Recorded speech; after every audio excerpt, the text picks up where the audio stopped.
Како што најави Заев, веднаш после изборите ќе заигра метлата.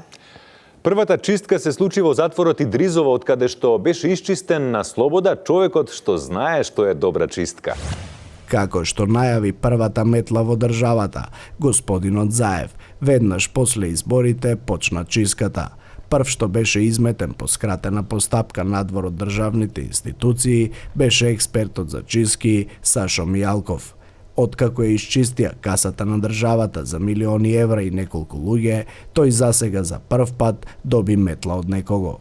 Експертите се сомневаат дали е навистина оваа метла или метларот Заев ги користи сите потенцијали на оваа држава за подобро да ја исчисти, па со таа цел ќе го ангажира Сашо Мијалков под превезот на општествено корисна работа да биде негова главна десна метла. Останува да видиме, или што би рекол еден нобеловец, метлал не метлал, метли време пролази.